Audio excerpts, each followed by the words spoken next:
Hi everyone in AE311. I hope all of you are doing well and studying hard for your final exams as we try and finish up this very strange semester.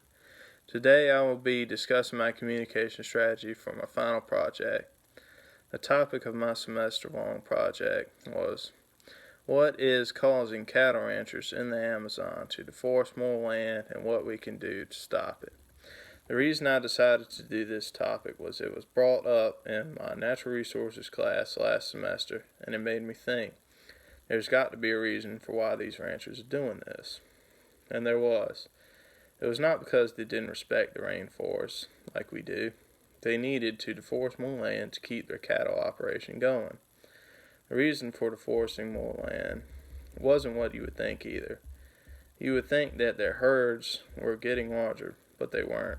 They had to deforest more land and abandon their old ranch because the soil in the Amazon is so poor they couldn't ranch on the land anymore.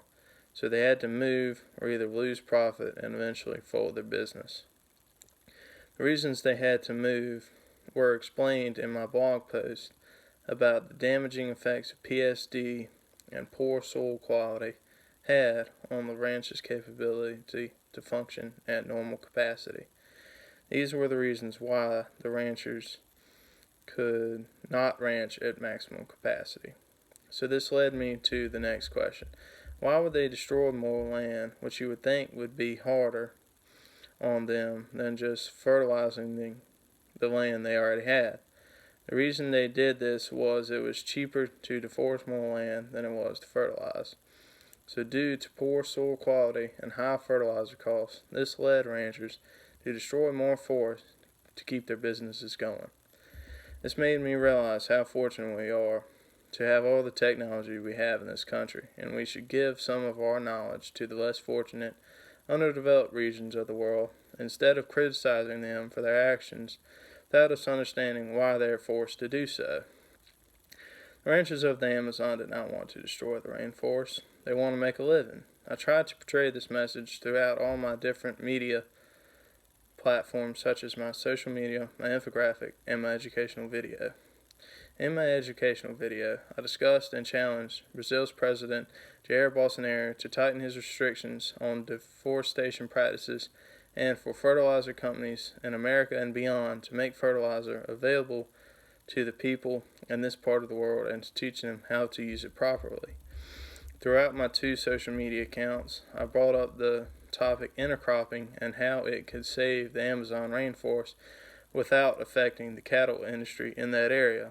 The cattle industry of the Amazon is very important globally as it is the largest exporter of beef worldwide and should be protected at all costs, but also pushed by us in America to be more environmentally stable. This is one area if I could go back and improve upon, I would. I feel like I did not develop this plan of action until halfway through the semester. In my infographic, I discussed the economics of the beef industry in the Amazon, specifically Brazil, and why sustainable farming was unattainable due to high fertilizer prices. I connected both aspects of my social media post and educational video by challenging Brazil's president to tighten restrictions on deforestation practices and the incorporation of fertilizer and intercropping practices to this region, which is only accessible with our help in lowering fertilizer prices and teaching them how to use them and how to also intercrop.